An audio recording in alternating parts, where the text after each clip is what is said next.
Voici 5 règles sur l'argent que si tu appliques dès maintenant, ben ton portefeuille va t'en remercier. Parce que contrairement à mon chat qui est maintenant au régime depuis 2 semaines, ton portefeuille, lui, il veut grossir. La première règle super importante, c'est d'y réfléchir 2 fois, 3 fois avant de dépenser. Pierre-Yves McSween l'a dit dans son livre. En as-tu vraiment de besoin? Et personnellement, je m'en sers sans cesse. Ça m'arrive même de mettre un objet dans mon panier, puis subtilement d'aller le reporter par la suite. Des fois, je le remets même pas à bonne place, mais ça, on n'en parle pas! La figurine de Batman en plein milieu de la section fruits et légumes au Walmart Trois-Rivières-Ouest. Pas courant! Non, mais sérieusement, à quel point on achète des choses inutiles? Des choses qu'on se dit, oh, ça va peut-être servir un moment donné. Non, ça servira pas. Que ça soit du linge, des gadgets, des objets de collection. Tu sais, quand j'achète des chemises, j'ai pas 1000 chemises. Mais à quel point que ça peut me prendre du temps à acheter une chemise dans le sens que je l'essaye, puis je m'assure que je vais la porter. Parce que trop de fois dans ma vie, j'ai acheté du linge que j'ai juste jamais mis. Fait que quand je suis pas sûr à 100% que « Oh, je l'aime bien celle-ci », je la prends pas. Et oui, j'ai dit objet de collection et je le sais que je suis le premier à être coupable. J'ai une salle complète de figurines Funko Pop. Je suis un collectionneur dans l'âme, que veux-tu? Mais inquiète-toi pas pour moi, je gère très bien mes finances, te le promets. La deuxième règle que je veux te parler, c'est d'avoir le moins d'argent possible dans ton compte chèque. Et cette règle-là va t'aider à accomplir la première. Si je te montre mon compte chèque en ce moment, je peux te garantir qu'il y a en bas de 10 000 $ dedans. Jamais, au grand jamais, je vais dépasser 10 000 dans mon compte. Parce que si jamais j'atteins 10 000, ben je vais prendre 5 000, je vais l'investir dans quoi que ce soit. Puis par la suite, ben je vais avoir moins d'argent dans mon compte chèque. Parce que premièrement, plus tu as d'argent dans ton compte, plus tu as tendance à vouloir la dépenser. Et deuxièmement, ben il n'y a aucune raison d'avoir autant d'argent dans son compte chèque. Il est en train de rien faire, là. C'est de l'argent qui asphyxie. Je ne suis pas en train de fructifier. Je préfère que mon argent soit investi, qu'elle travaille et qu'elle soit, j'allais dire mon employé, mais c'est pas mal plus mon esclave rendu là. Parce que oui, je te signale que ton argent dans ton compte chèque qui fait rien, elle perd de la valeur. Ça s'appelle l'inflation. La troisième règle dont je veux te parler dans cette vidéo, c'est bien sûr de s'éduquer financièrement. Et en ce moment, tu écoutes une vidéo de Michael Wolf. Je suis très fier. Parce que Michael Wolf ne va pas te dire des mensonges du genre de « Devenir millionnaire, ça prend pas d'effort, achète ma formation pour seulement ça, 2 millionnaires en 3 jours. » Non. Je ne vends aucune formation, aucune. La seule chose que je vends, c'est mon e-book « Comment investir en bourse en moins de 20 minutes ». C'est genre 20$, là, fait que... Non, mais tant qu'à le plugger, là. Dans mon e-book, tu vas comprendre le CELI, le REER, les intérêts composés.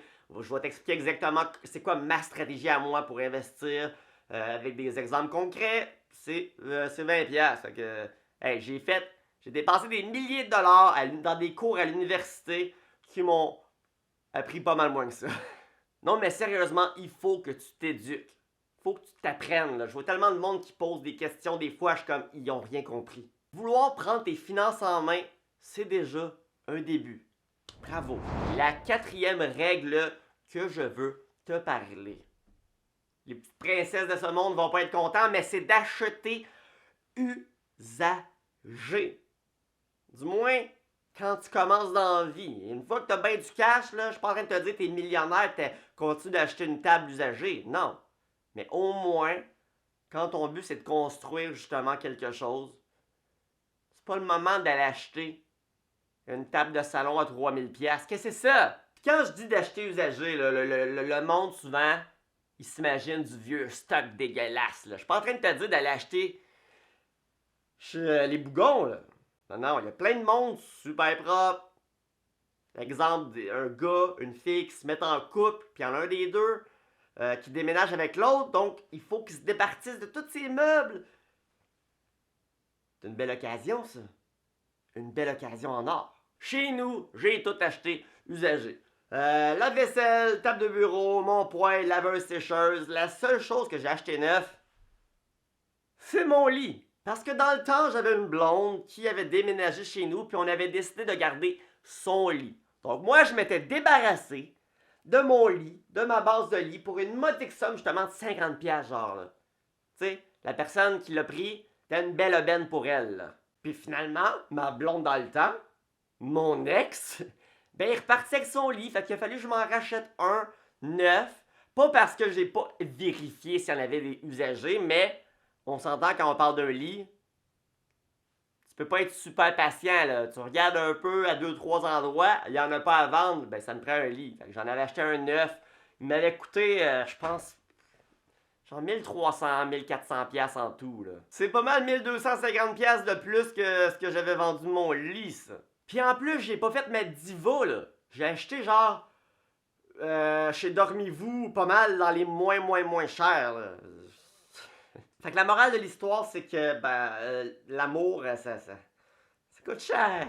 La 5e et dernière règle que je veux te parler dans la vidéo, c'est d'apprendre à aimer les petits plaisirs de la vie.